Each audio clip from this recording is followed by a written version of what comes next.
and you are now live. Thank you, Aisha. Welcome everyone to this evening's FBS Chat. Really pleased to have two lovely people with me, Sammy from Vancouver and Gil, Columbus, Ohio. Columbus, Ohio. Thank Yes. God I got that right. USA. Yeah. He hasn't moved, Joe. He's still in the same place. Well, that's what I was wondering. Has Gil moved? But thank God you haven't. So, Sammy, thank you for joining us. You're welcome. This chat. And I always really interested in how the people that we talk to first came across solution focus. And it may not be your only intervention, but how did you first came across it? And I guess what difference did it make? Firstly, thank you for inviting me for the chat today. I came across it in my internship year, actually. So I studied in South Africa. And you know how it is when you're in your master's year and it's just, you just learn and do everything your professors tell you and you don't bat an eyelid, and you just want that certificate signed and you want to be qualified and done and go out and do what you hope you've been trained well enough to do. The thing was, I just never felt like I was trained well enough to do therapy right. And how I realized that was I was in my internship. Yeah, I had the privilege of having the most amazing supervisor who allowed me to kind of work in a private practice kind of capacity within a school system. So I was kind of thrown into the deep end right from the beginning. And I was doing the traditional, child-centered play therapy where you track and you comment and you let the child just kind of lead the way with the play. And I felt like I actually found myself kind of falling asleep sometimes in sessions. It just became really boring. I wasn't engaged enough. So especially if the child was really processing something, was having issues engaging with the environment, and you can't really, you're only really tracking I just felt like I was useless. I felt like I was babysitting, to be honest, and I was wasting the parents' money. And my supervisor was very great at kind of trying to keep me motivated, showing me what's going right.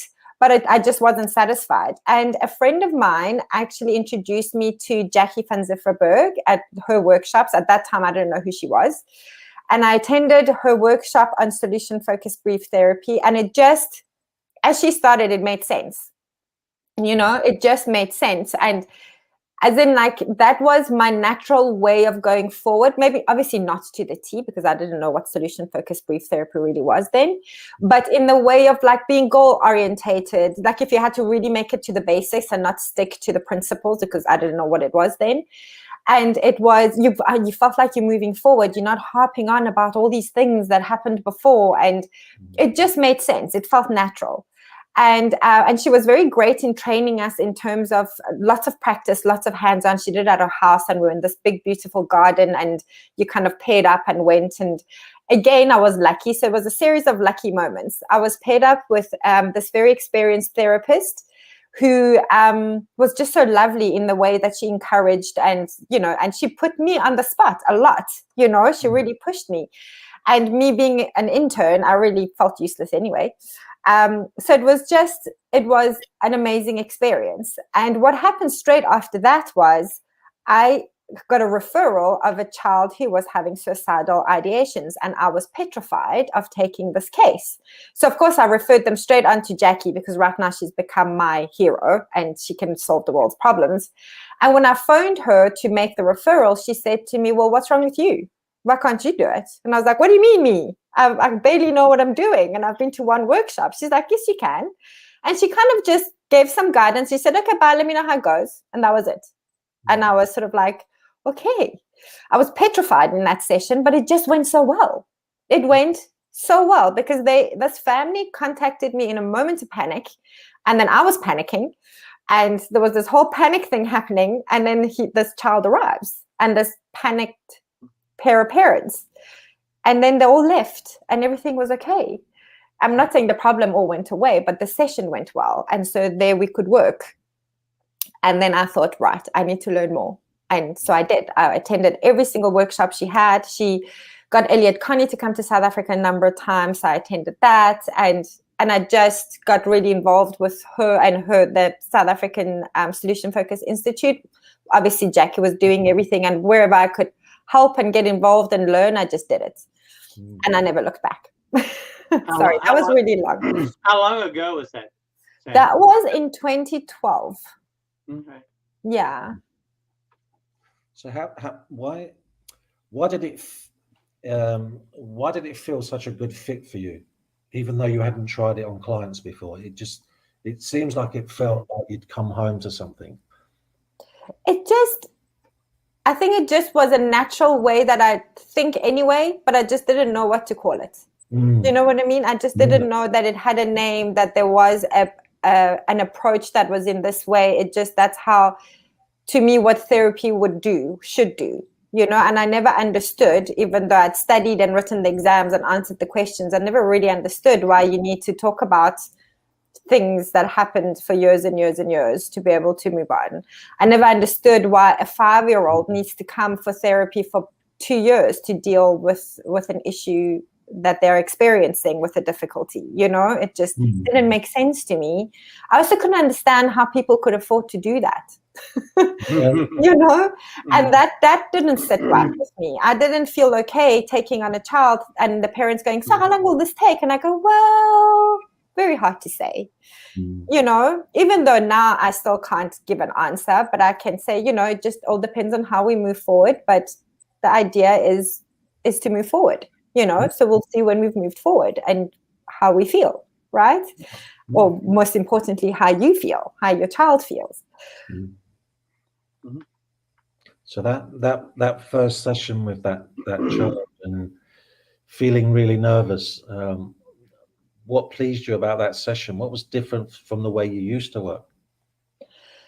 I kind of had, obviously I was new, right? I was very, didn't know what I was doing. So I kind of followed Jackie's instructions to the T, you know, like the questions that you ask. So what do you hope? And resource talk, you know, so I engaged a lot. And it's amazing because that stuck with me, that resource talk, like trying to find the clients' instances and highlights and what they're good at and what they can do is just something that I go to straight away.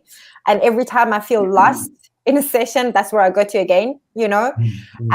So that, of course, made sense to me. And it just felt like I had a formula and I know that's not how you're supposed to think about SF, you know, but at that point, I felt like I have a formula that works, you know, and this child was responding really well. And I could see, I could see in his eyes, instead of being stuck in his sadness and in his despair, he was thinking. He was actually just thinking instead of being stuck. And that is the first way of moving forward, that he was thinking. And then he started thinking about his thinking, which then really actually made a little lights go off in his eyes, you know, and then we could work and chat and he could actually disclose information that he wanted to, you know. That's really it's really interesting because I think sometimes when you're newly trained, it could be straight into, so what would you like, you know, what would you like to see different as an outcome from our talking together? But I've gone back to doing resource talk first because I think it just, I don't know, it gets them engaged in communication for a start because they're talking about something they're passionate about. Then we go to what they want in the future.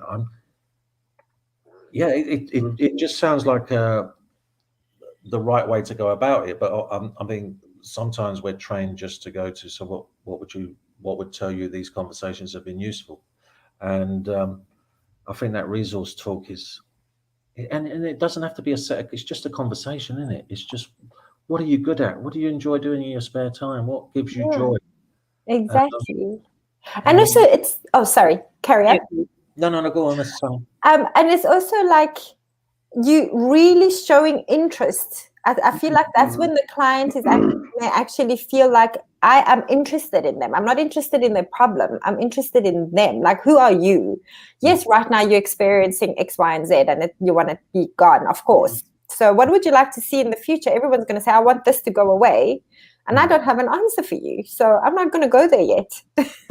Mm. You know, I don't know how to make it go away. I have no idea how to make it go away. But I want to learn about you to see how you've made things go away before, because that's the only way I'm going to find out, right? So yeah, I think that's very important for clients to feel that you are truly interested in them as a person. absolutely, yeah, and not just another client. Yeah. Or just a label or something, you know, that you've come with this issue and this is who you are. Yeah. So after that first session ended and the parents walked away and you felt, what changed for you then? Because that must have been a wonderful experience.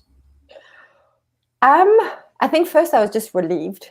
I was like, he didn't just get up and run out and go, who have you brought me to? He actually stayed the entire session. It felt like it was constructive.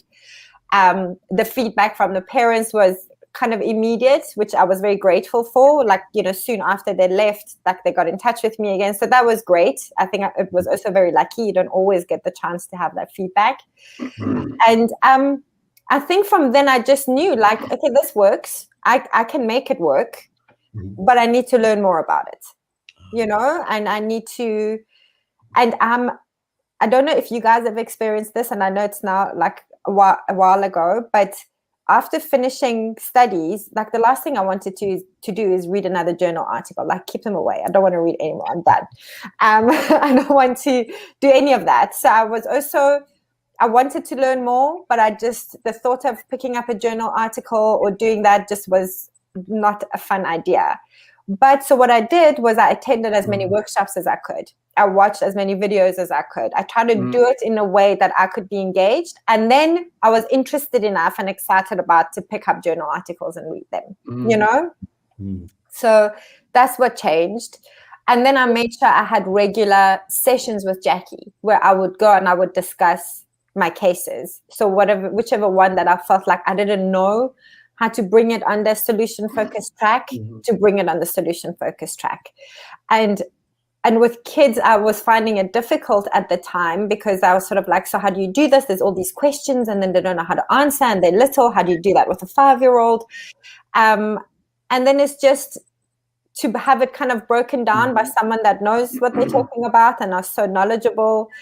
And then I realized there's just no wrong way of doing this. As long as you are identifying resources, you are seeing that client for who they are and what they can do. And that despite the issue, they're able to do X, Y, and Z, that you're able to identify that, it kind of became easy to switch and shift between the different types of cases that presented. Well, I have to admit, the first time I asked the miracle question, it didn't work very well. Oh no! But I didn't blame it on the model. I blamed it on my not knowing it well enough. So yeah, I stayed with it.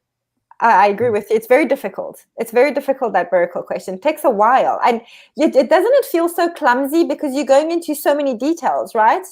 And I know in my head, I'm like, really, is this necessary? Do you really need to know, like, how does coffee smell? Like, coffee smells like coffee. They're going to think I'm an idiot, you know?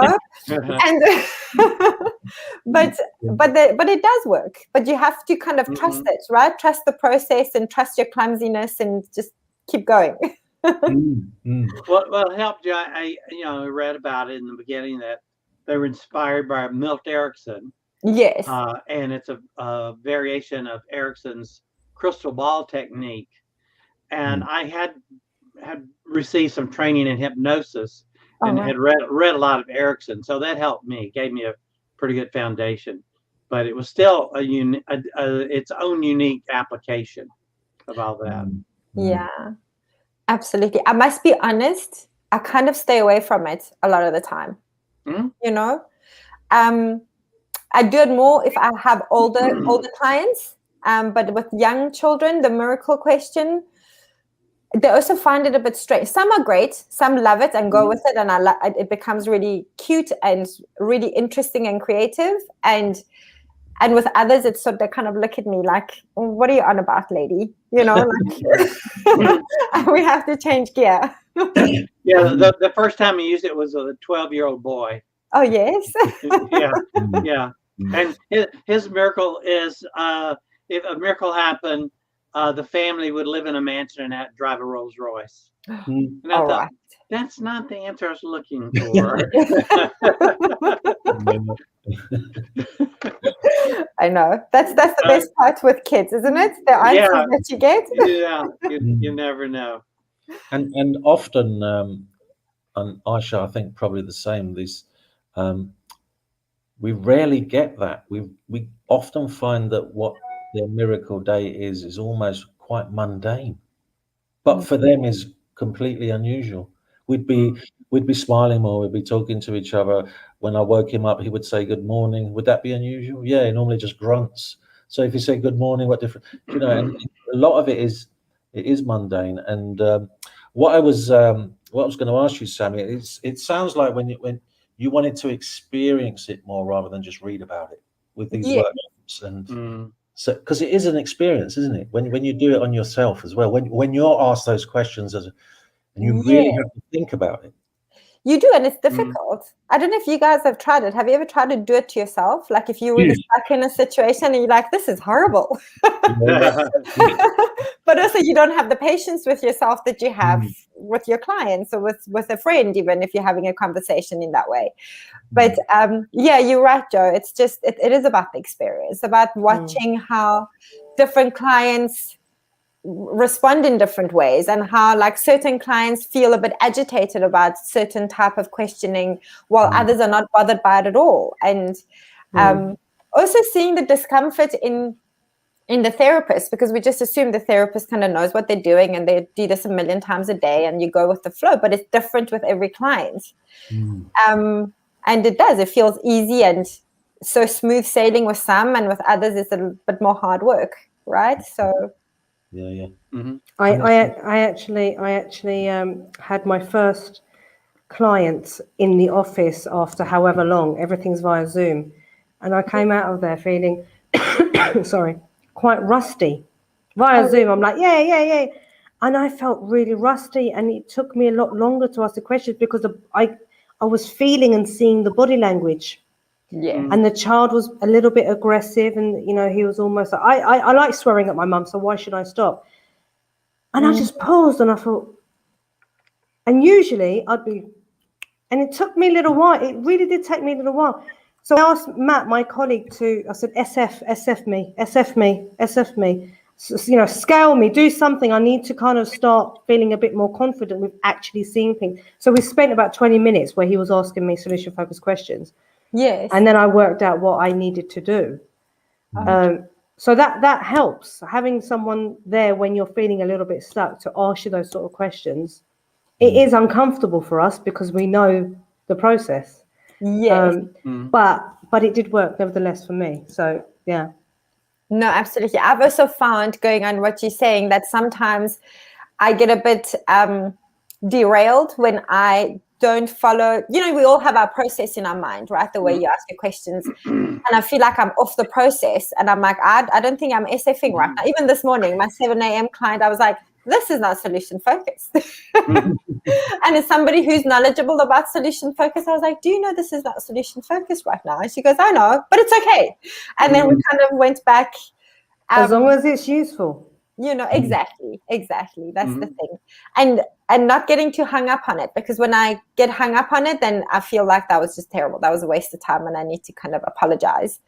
Where I don't get hung up on it, and like you said, you just continue with the conversation with that perspective in mind, that already helps it get back on track. So Sammy, as I mentioned before we got started, I read your chapter in this book.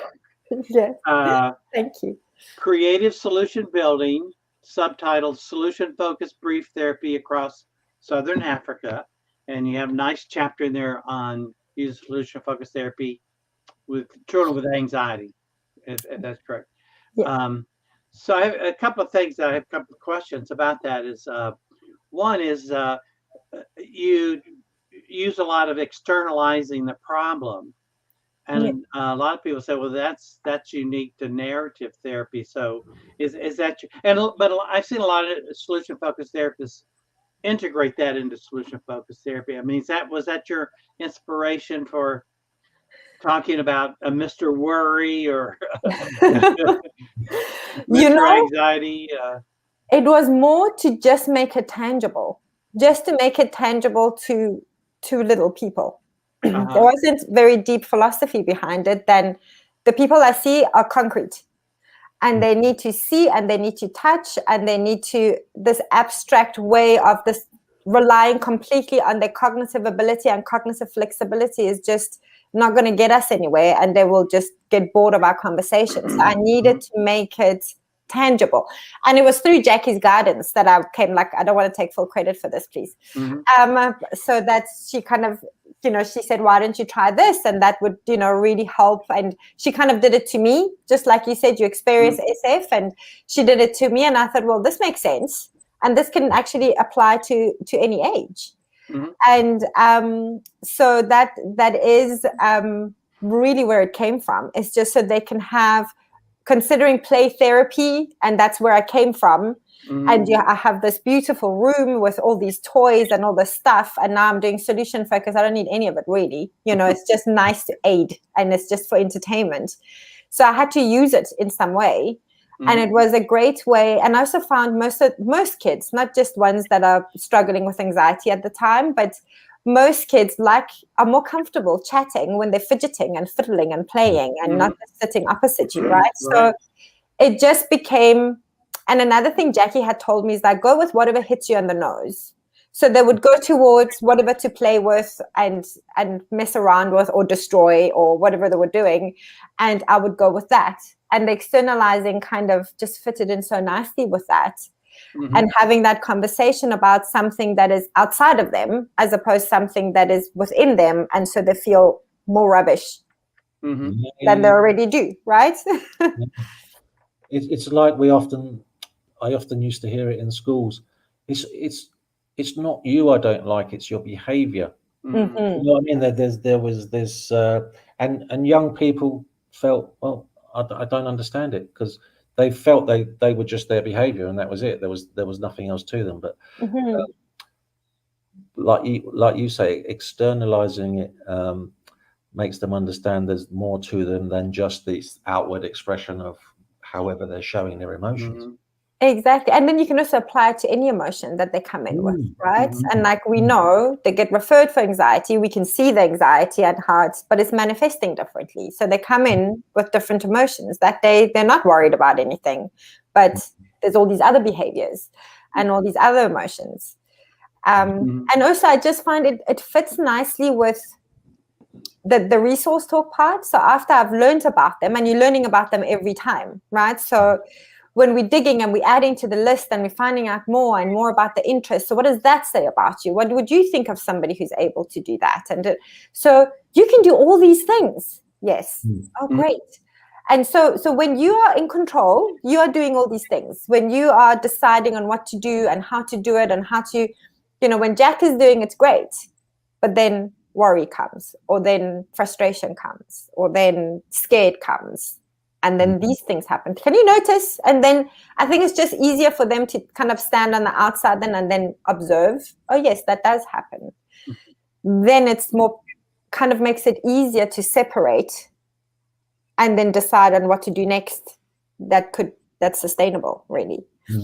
Well, in your chapter, you talk about externalize it in conversation, but then using art, having the child draw a picture of Mr. Anxiety or Mr. Worry, or use different media for pipe cleaners. You say you're talking about using pipe cleaners to do it as well. Yes, so anything really, just to do more of what works, right? So if they want to be a superhero, so if Susie identifies as a superhero, and then we make Susie, when Susie's in charge, she's got all these weapons. Well, I've changed that language because that sounds a little bit aggressive now, but but all these all these superpowers to get rid of worry, right? So to get rid of anger, and it's all the things that I've worked in the past. and all the things that she's come up with now. And these are all her superpowers. So, just empowering them and going, and then this thing comes and makes you get into trouble, or makes you do things you don't want to do, or makes you say things you don't like. What can you do then, and how can you remember? And it's easier going, okay, I'm going into superpower mode, for example, depending on the age, than I must remember that this is not okay, like everyone's telling them. So I think when, especially when we're working with younger children, we can have some brilliant conversations, and you're always worried about how will they remember that they're great? How will they remember that they've got the resources when they leave the room? Mm-hmm. And these connections with superheroes. So I think we were talking the other day where if your best hope was a color, what would it be, and what memories does that bring? Because I guess it's involving more of the senses rather than just a conversation. Yes, absolutely. So like if you're experiencing it in every way, right? Sort of like that question of what difference does that make? It's like, okay, so what are you talking about? What difference does it make? What difference does it make with my relationship with my parents? What difference does it make in the way I talk to myself? What difference does it make in the way I go to school or interact with friends or talk to people? And that what difference would that make is such a good question when you kind of like hone it in onto specific areas and people, and and how would that be, and then what difference would that make, then that kind of snowballs into this thing, this ball of abilities that they have, just by changing that one thing, or doing something a little bit different, or thinking about it a little bit different, or doing it a little bit less. Look what a huge impact it can make just for you. Not for mom, not for dad, for you. And then they would notice. Yeah. Sammy, in your book chapter, you also mentioned the importance of working with the parents. Could you say a little bit about how you do that, and why you do that?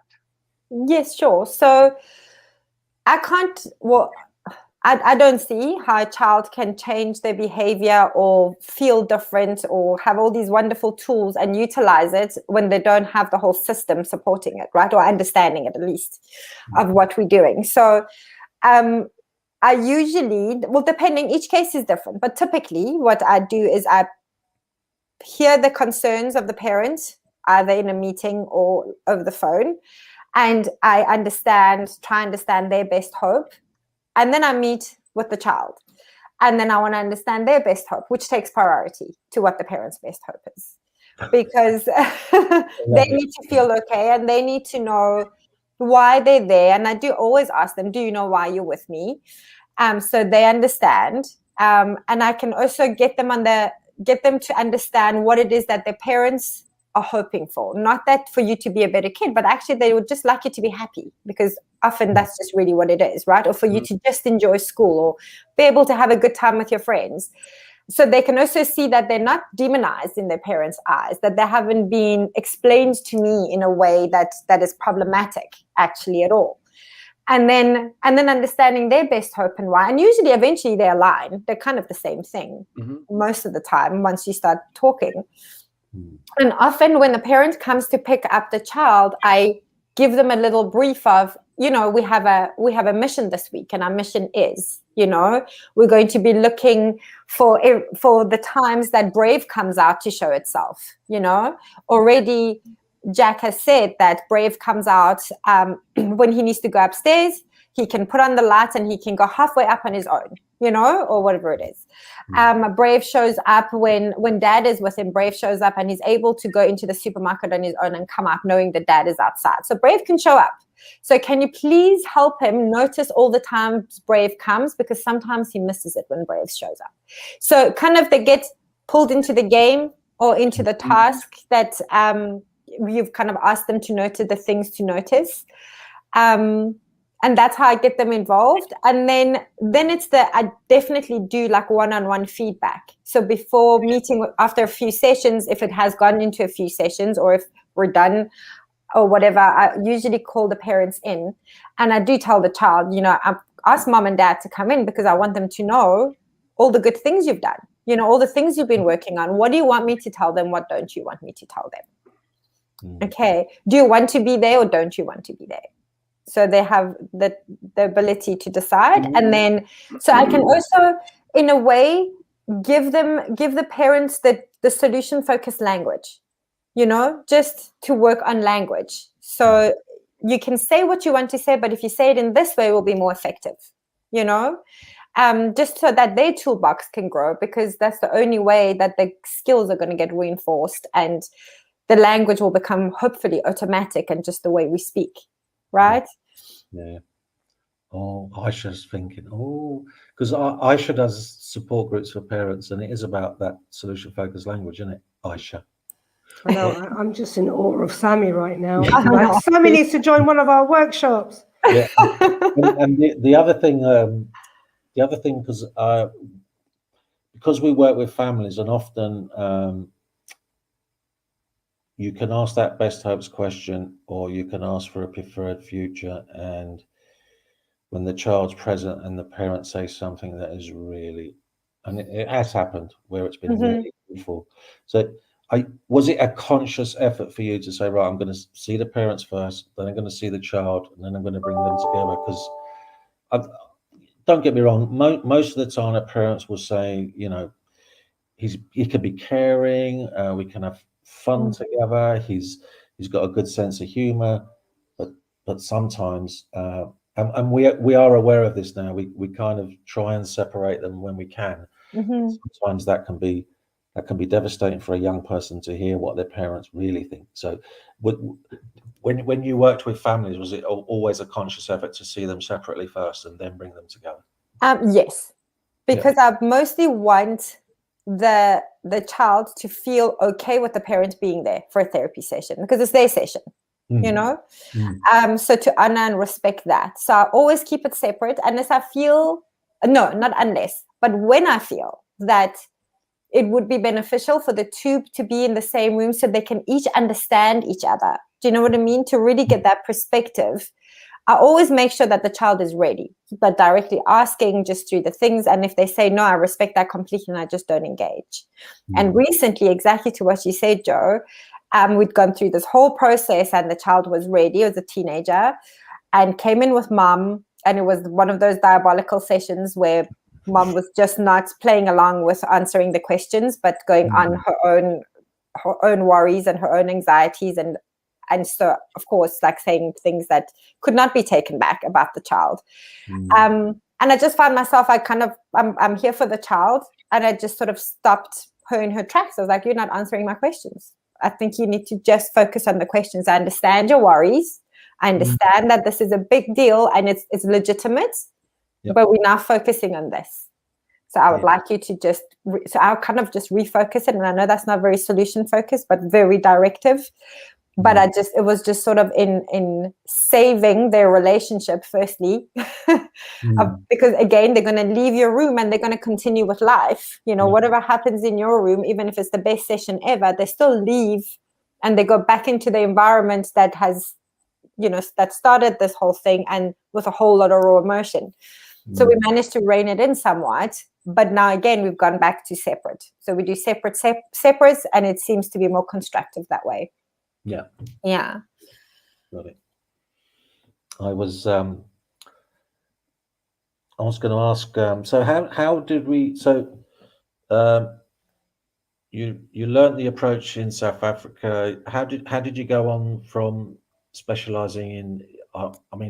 Is it specialising in anxiety? How did you end up in Vancouver? What was your journey from there?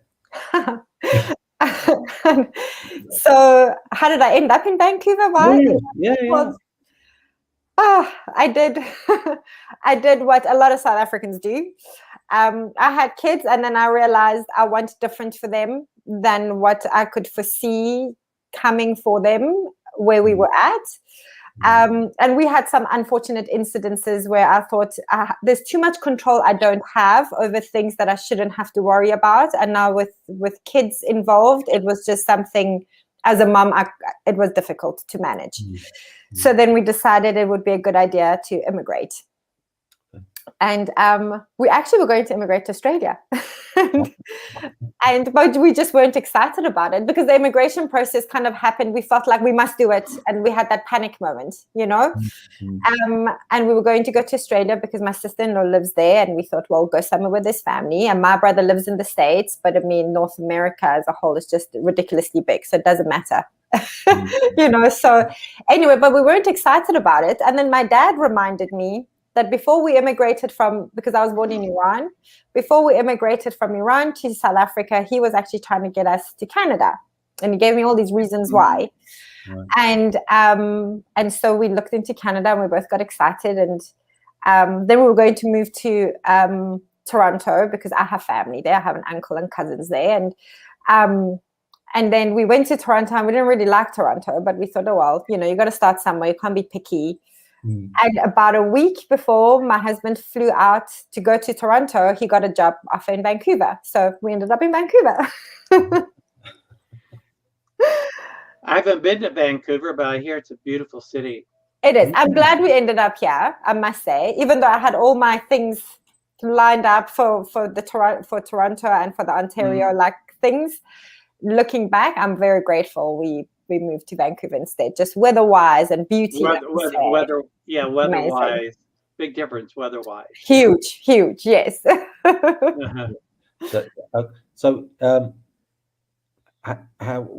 was your first role in Vancouver? Did you just open up your own practice? Did you work for someone? So I came and I felt completely bewildered because I knew what to do in Ontario because I had investigated and studied and got all the things done. And I was totally clueless when we arrived here. But I was lucky enough through this Elliot Connie's Solution Focus University platform that he's got. I was part of the Facebook group and I kind of just put on there, I'm moving to Vancouver. Who on here is in Vancouver? And Beverly Court, she replied and she's like, I'm in Vancouver, and she's become a dear friend now, and that's how it started. And she really helped me. She's a registered psychologist here in Vancouver, and she kind of told me, because I couldn't register here as a registered educational psychologist just because of all the different regulations and things that they have. So I've got a double identity here. I am a school psychologist by day for the school district, where I do psychoeducational assessments and that kind of thing, and helping in schools and with teachers and educators. And then by night from home, I'm a registered clinical counsellor where I do therapy and I do solution-focused work with families and individuals and children. Wow. Okay. So by by day, you're a superhero in schools, right? I don't know about that. How open was the school system to solution-focused way of working, Sammy? Was it quite easy? Was it? Well, it becomes it becomes part of conversation, right? So I've designated a number of schools, and so with those schools, I didn't tell them what I was doing. I just engaged in the conversation. I just engage. My conversations just begin like every day with, so what are your best hopes? Or if there's a referral by a school team, again, it's like, what are your best hopes from the assessment?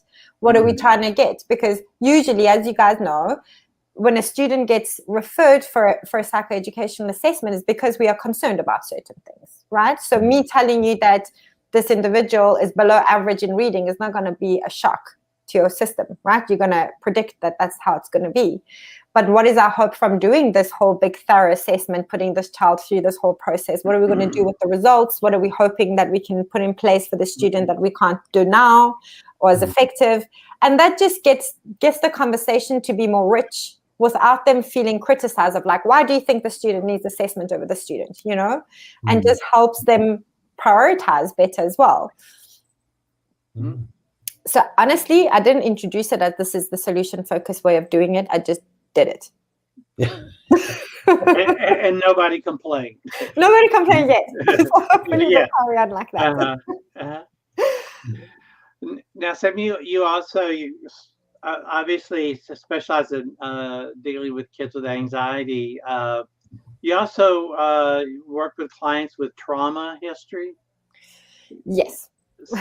So, what's your experience with using solution-focused therapy with clients with trauma? What I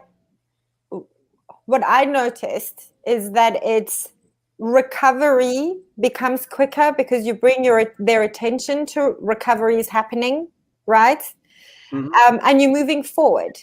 Because I think the traditional way of, well, this is how I was trained, was that, you talk about the trauma and you talk about the trauma and then we talk about the trauma some more and then just one more time just in case. And to me, that just re-traumatizes the poor client. Where with solution focus, you're respecting the trauma. It's very real. It's very much there, but you're noticing the coping and the how. And in that moment when this terrible thing was happening, whatever it was, you managed to survive and now be here to tell me about it. How did you even do that? Is just, I think the curiosity in tell me your skills that you use to do that already allows the client to be on the path to recovery so much faster and so much more constructive.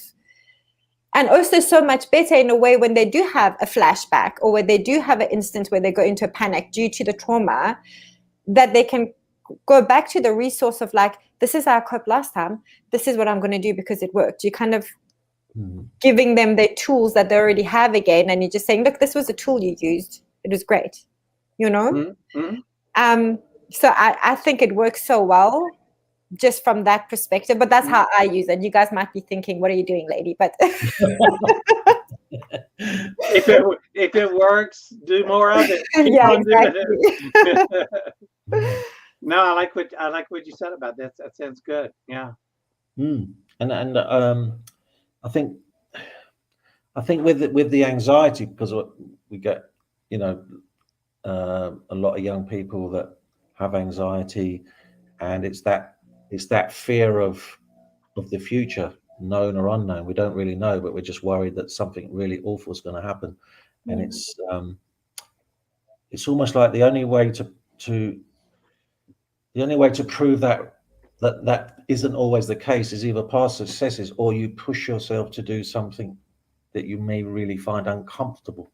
Do you know what I mean? Sometimes and that's what I think is the difficult part is how do I know I'm going to this event and I'm really, really scared of it. How do I push myself so that, because often the vision they have of things going wrong doesn't always materialize. It actually goes quite well. But it's getting them over that fence. How do you get them over that fence, Sammy? I'm really into, because I want to. do you know what I'm saying, though, Gil? It's really kind of, how do you persuade someone? Look, you've been through this 100 times and you've coped and you've managed, but they still have that. Yeah, but what if X? It's almost overthinking. So, I did this, like, what if question. And it's, what if is a great warning bell. And then you say, thank you for coming. Now, please go away. Right. So what if is good to like prepare you. Right. So to prepare you to think this could go wrong. So it's not going to be a surprise when it does go wrong. Right. But but let's see. So how did you prepare for it? If this is to go wrong, what is the worst case scenario? And how would you cope with it? Okay, so now you know what to do. But has this happened and how many times? So it's great. I'm sorry, there's a service outside that's making a huge noise. So it's sort of like, so now we've prepared for the worst. You kind of are aware of it, that the what if has brought that to your attention. You're aware of it. But if that's all you're going to pay attention to, you're not going to have space left to enjoy the event, for example, right? Or to get what you can get out of it. So you're now prepared. So you've got a tool in your toolbox on what to do in case it happens. But now you're not going to, but now we're not going to pay attention to that, because then you forget to pay attention to the things you want to pay attention to. What do you want to pay attention to? So that's like a thanks for coming, but now go away. I'm aware of it, but now be gone, so I can move on with what I want to do. That's one way. You're going to have to ask the clients whether that worked or not. For some it did, and for some less so. That is one big way of doing it. And also, like, just going back to the fact of, has it really happened and how frequently? What were the circumstances? How is this situation different to that? You know, I had a student that wanted to go. She was signed up for a summer camp and she really didn't want to go. So she's 15, 16. So she feels she's too old to go to a summer camp. She got signed up against her will and now she must attend. And when she didn't want to go because she's too old to go and it's going to be horrible. And she just wants to do her art. And now she has to engage with these people and she doesn't know. So then we spoke about, well, have you done this before? She goes, yes, no, I go to them every single year. I'm like, okay. So what made you attend last year? No, well, I was made to go. I was like, and how was it? No, it was okay. Okay. So what made it okay? But then she obviously gave me a list of the things that were not okay. And we spoke about, well, how did you make it okay and survive? And knowing that about this is how you did it. How are you going to go every day to camp this year? So that's not an issue for you anymore. Because you did it already. You resolved it. You solved it. You dealt with it. So now you know what to do about those situations. Are there any new issues that you're concerned about? And she did come back and she said she had a great time at camp. So that was another way. I don't know if I answered your question, Joe. No. Because often what I hear with, you know, when we ask, well, how did you manage to do that? Well, my cousin was there and he made me go. I didn't really want to go, but I went anyway. It was almost like it was some other outside force making them to go, even though they enjoyed it. Yes. Do you know what I mean? And got through it. It's like, yeah, if my cousin wasn't there or this person did persuade me to go, I don't think I would have gone. And that's it's a hard one because we're playing this game of, you've done it so many times before. All worst case scenarios haven't really. And often I find that they put thoughts in other people's heads about they're going to think this about me, and yes, you don't know that. Do you know what I mean? It's so. I really admire the work that you do because I don't find it frustrating. I just sometimes get really stuck because they have so many different thoughts about what's going to happen, what might happen, what might not happen. Oh yes. Oh, I get stuck all the time. But then I tell them, okay, I'm stuck. I'm kind of running out of ideas, and you need to help me think. Yeah. Because every idea I'm coming up with, a suggestion, it's not sitting well with you. So help me think. We got to help. We got to, because I don't know where to go from here. So we can try this and we can try that, or you can give me another idea. Can we spend some time thinking about that to kind of bring them in that I don't have a magic wand. So we're going to need to think together because I'm running out of ideas. Intervention I learned from Gestalt therapy years ago, working with adults. When I was feeling stuck like that, I would say, would you be willing to do an experiment, which is very Gestaltish? Yes. And so, I said, okay, would you be willing to change seats with me? And I'll be you, and you be me. And they're intrigued by it. So, oh, okay. And so then we change, and then I will say the last few sentences he or she said, as the client, with a problem, asking for advice. So you're the therapist. Now respond. And it's amazing what they've come up with. What they're doing is they're taking the seat of the therapist to kind of enter that persona, and they're giving themselves solutions. For how to solve their stuckness. So really, it comes from them. Ultimately. And you think them so much power. I love it too. It gives them so much power, doesn't it? Like they're a child sitting in your room, and now you're getting up and you're going, come sit in my seat, and now you do this. Yeah. They go, oh wow, I'm a therapist. I've done that quite a few times with clients pre-COVID. And I said, I'm so bored being in this position, as the SOBI therapist. Why don't we just swap? I'll be you, you be me, and I bet you're not going to be as good as I am. And they're like, yeah, watch it. And obviously I'll do this after they've met me a few times and I'm becoming a bit familiar with the questions. And it's amazing, absolutely amazing, especially when you start pretending to be that child and you're like, and like, you do that so well, Aisha. I know. That's me in the mornings. Morning, John. Don't talk to me. But it is. Gil, I love it because it actually does work. If you know your client very well and know that you can take that risk and kind of practice that, it's brilliant.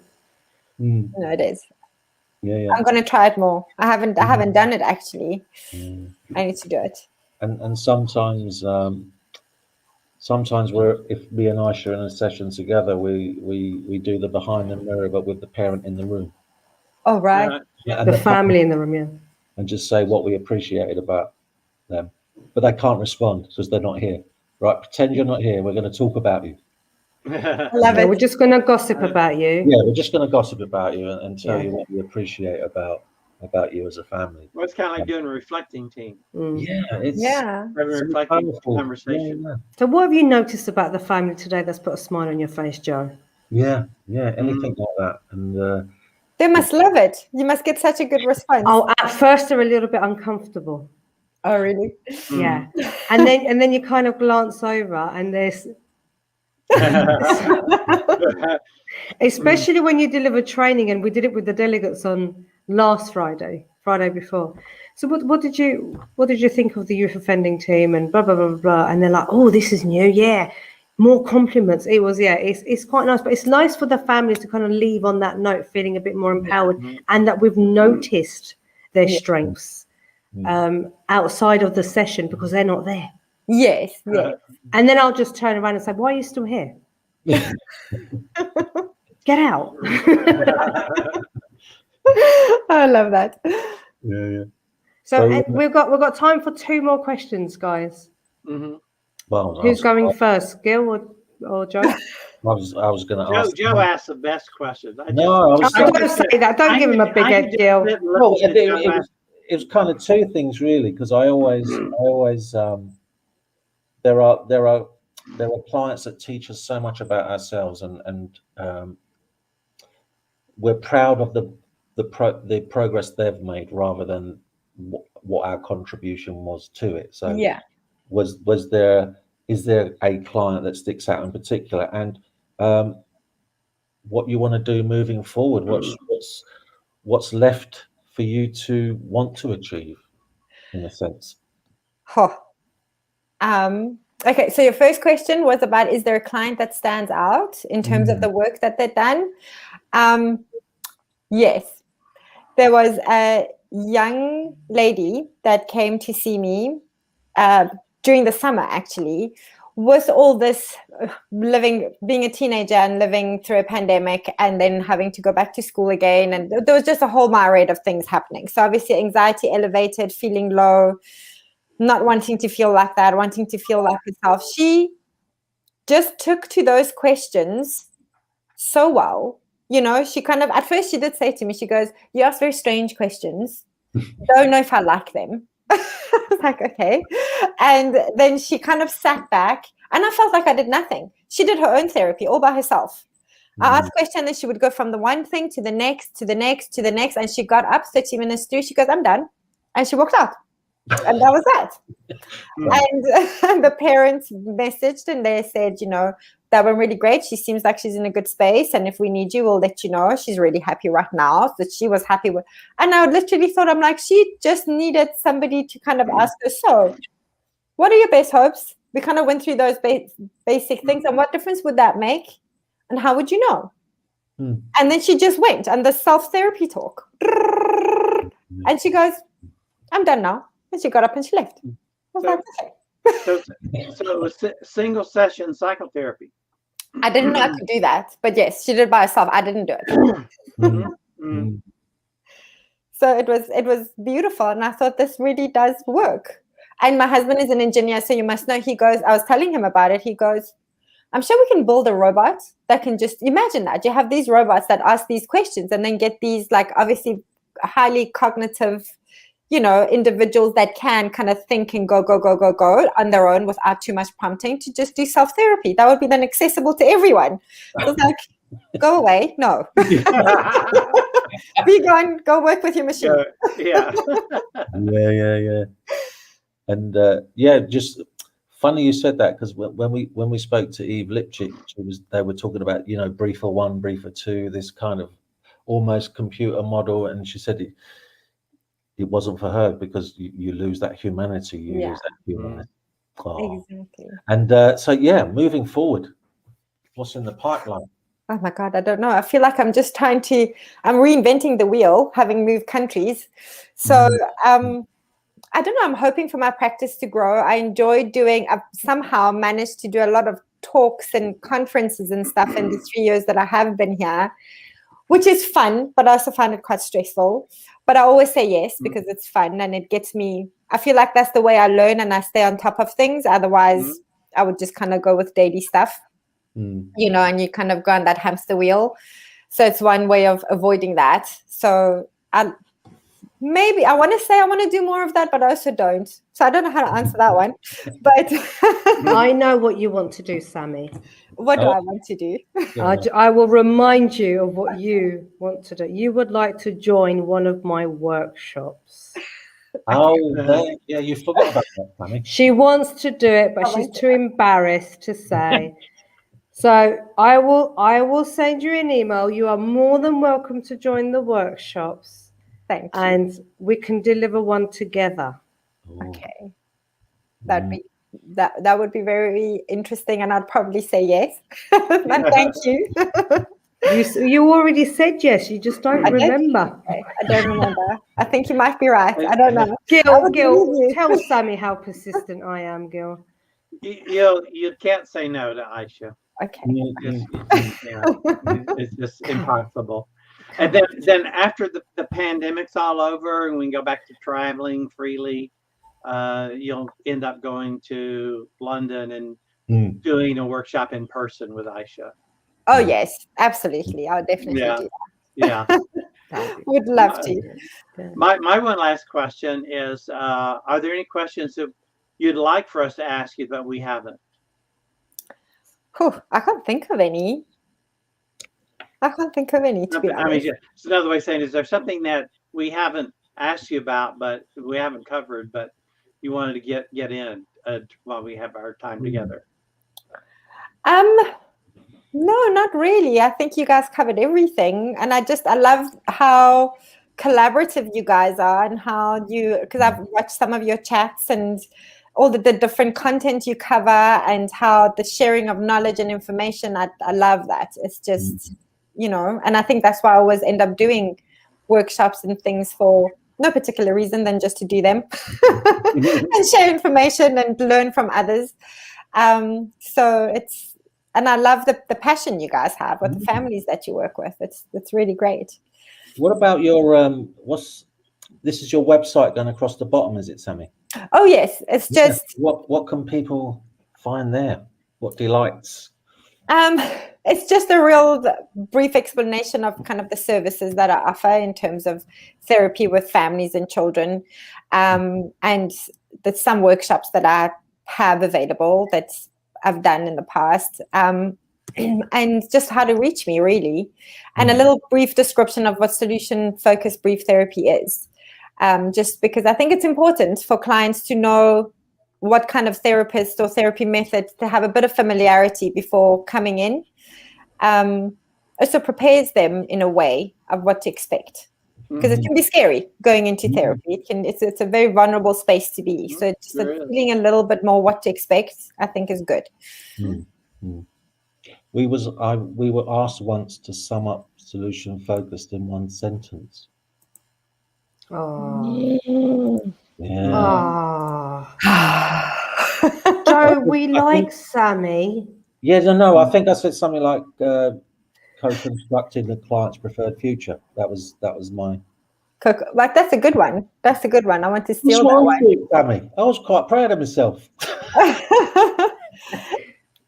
It's like just moving forward To me, it's just solution-focused brief therapy. If I had to summarize it, it's just moving forward in a way that's good for you. What do you think, Gil? I love it. You have to say that. Off the top of my head, I would answer that with a question. In terms of one sentence, what is solution-focused therapy? And my question would be: so tell me, when are there times that you don't have the problem? Or the problem's just a little bit better. Yeah. So it's really future oriented and future and exception oriented. I don't know. Put those two together. Yeah. That really, to me, separates it from everything else. There is so many sentences that we can kind of string together to describe it, and I think it does depend on how you practice the solution-focused approach as well. Yes. Yeah, we could use one sentence with a lot of semicolons. Yeah. Oh, yeah. Oh, yes. It can go on forever. Oh. It can actually go on forever. But since it's brief therapy, we should be able to come up with a brief answer. A brief yeah. True. Hope. Hope. There we go. Yeah. Hope. is very future oriented. Exactly. Oh, you guys have been amazing. Any last words from you guys before we draw to a close? No. Thank you for having me. Thanks for your participation. It's been great knowing you and getting to know your work and love your passion. Thank you so much. Yeah. Thank you so much, both of you. Thank you so much for giving up an hour of your time. I thoroughly enjoyed it. I'm thinking about my clients now in a slightly different way of getting over that fence that we were talking about earlier, because that's where I get sometimes get stuck. And it's lovely to hear you say, Sammy, yeah, I get stuck too. Let's ask the client. Where do we go from here, guys? I love it. Thank you so much. It's been, Thank you. Yes. Really enjoyed it. Thank you. Thank you. It's been fun. Sammy, you've inspired me yet again, and I'm sure you've been inspiring many, many, many people. Please do look at Sammy's website or get in touch with us if you'd like to get in touch with Sammy. She is absolutely incredible, and I met her very, very briefly, and I was like, I need to get to know Sammy. She's brilliant. She's inspiring, as everyone who has been on FBS Chat has been to us, especially our Gil, FBS Gil. Oh. Yeah, we love Gil. I feel almost like I live down the block from you or something. I know, right? Gil, put the kettle on. Movie night, popcorn, let's go. So do join us for another FBS Chat next week, and we have quite a few chats next week, including with Peter Sarbo. So that's next week, and from the FBS team and for our lovely guests, good night. Good night. Good night.